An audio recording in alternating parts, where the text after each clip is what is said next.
Le Cégep de Jonquière offre depuis cette année un réseau de covoiturage. Camille Seillé, le but est-il de rendre la tâche plus facile aux étudiants qui voudraient covoiturer? En effet, Michael, les étudiants qui voudraient faire partie du réseautage n'ont qu'à se rendre à la salle du Carrefour demain entre 11 h et 14 h. Ils peuvent aussi communiquer avec l'éco-conseillère du Cégep, Véronique Bélanger, pour s'informer où se trouver un partenaire. Afin de réduire le nombre de voitures dans le stationnement, le Cégep de Jonquière a mis en place le réseautage pour apporter une alternative aux étudiants et au personnel qui voudraient encourager le transport en commun.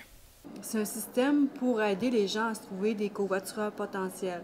Des covoitureurs potentiels, c'est des personnes avec qui on peut embarquer dans notre véhicule, évidemment, pour se rendre au même endroit. Dans la salle du Carrefour, des plans de la ville de Saguenay ont été affichés. Les étudiants et les membres du personnel sont invités à y inscrire l'endroit où ils demeurent afin de trouver une ou plusieurs personnes avec qui ils pourraient faire du covoiturage. Mis à part ce moyen de réduire le nombre de voitures dans le stationnement du Cégep, Véronique Bélanger encourage également la population à favoriser la marche et le vélo ou à utiliser les transports en commun. Au Saguenay, à part dans les heures de pointe, les matins tôt et les heures à 4h30, je pense qu'on n'utilise pas assez notre réseau de transport en commun. Pour Véronique Bélanger, c'est important de favoriser le covoiturage, non seulement pour réduire le nombre de voitures dans le stationnement du Cégep, mais aussi pour son côté écologique.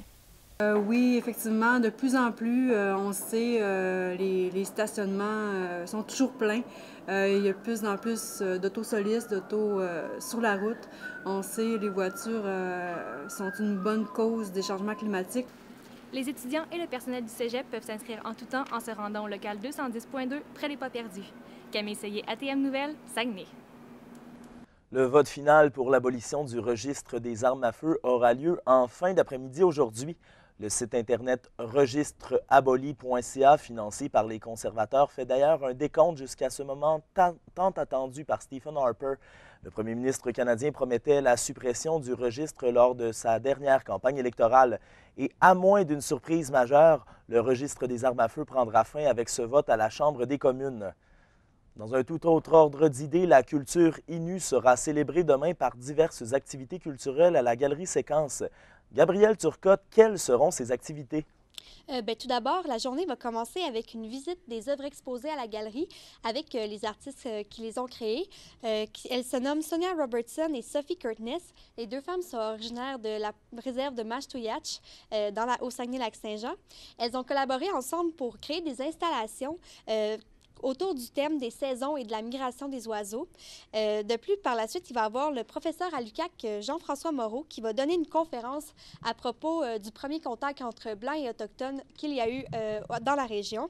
Je vous laisse l'entendre expliquer à ce sujet pourquoi c'est si important cette époque de l'histoire. L'arrivée des Européens a fait en sorte que de nouvelles personnes ont été présentes, les Français à l'époque, et donc effectivement, ça a joué sur des changements culturels entre les deux populations. En fait, ils se sont échangés des choses.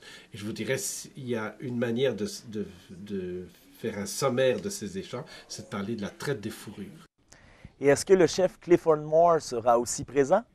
Oui, il sera présent à la galerie vers 15h45 pour parler de la culture Innu, mais d'un point de vue plus contemporain, parler des enjeux actuels de cette culture, justement. Et ensuite, la journée va se terminer un peu par après avec une performance de Sonia Robertson et Sophie Curtness, les artistes dont je vous ai parlé un peu plus tôt, qui vont interpréter un conte traditionnel Innu à leur manière. Et sinon, pourquoi cette journée a-t-elle été organisée?